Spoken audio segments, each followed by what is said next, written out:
This channel does not promote any violent, harmful, or illegal activities. All content provided by this channel is meant for an educational purpose only. সম্ভাবনা ছিল, অবশেষে বাস্তব হলো।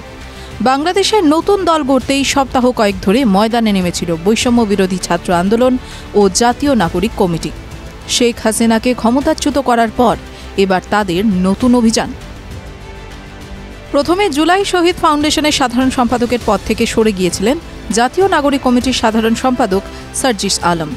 এই ঘটনার কিছু মাস পরেই আবার সরকারি পদ ছাড়ছেন নাহিদ ইসলাম। উপদেষ্টা পদ ছেড়ে রাজনীতিতে নামার কথা ঘোষণা করেই এই সিদ্ধান্ত নিয়ে নিয়েছিলেন তিনি। পরপর দুটি ভিন্ন ঘটনা, কিন্তু উদ্দেশ্য এককালে রাজনীতির ঊর্ধ্বে গিয়ে মানুষের জন্য ডাক দেওয়ার কথা বলেছিলেন সার্জিস ও নাহিদ। হাসিনার বিরুদ্ধে চালিয়েছিলেন গণ অভ্যুত্থান, ক্ষমতাচ্যুত করে ছেড়েছিলেন তাকে। তারপর বাংলাদেশে গড়া হয়েছিল তদারকি সরকার।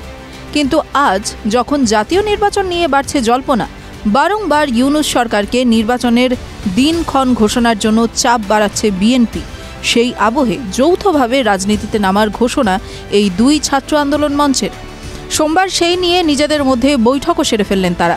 শুক্রবার পালা দলের নাম ঘোষণার। তবে শুক্রবারের অপেক্ষা যেন আর করতে পারছে না নাহিদ সার্জিসরা। বৃহস্পতিবার সন্ধ্যায় নাম নিয়েই বড় ইঙ্গিত দিয়ে দিলেন সার্জিস আলম। নিজের ফেসবুক প্রোফাইলে জাতীয় নাগরিক পার্টি লিখে একটি পোস্ট করেন তিনি। কমেন্টে তাকে লিখতে দেখা যায়, আগামীকাল থেকে সারা বাংলাদেশে এই নামে ব্যানার পড়বে, এই নাম মুখরিত হোক বাংলাদেশে। এই পোস্টারের মাধ্যমে নির্ধারিত দিনের একদিন আগেই দলের নাম ঘোষণা করে দিলেন সার্জিস, মত ওয়াকিবহাল মহলের। কিন্তু এই নতুন দলের মাথায় থাকবে কারা? বাংলাদেশের সংবাদ মাধ্যম সূত্রে খবর, সম্ভবত এই দলের মাথায় বসতে চলেছে নাহিদ ইসলামী। এছাড়াও তৈরি হবে আরও 4টি গুরুত্বপূর্ণ পদ, যার একটি পাবেন সার্জিস আলম। বাকি 3টির জন্য নাম চূড়ান্ত হয়নি বলেই খবর। টিভি9 বাংলা ডিজিটাল।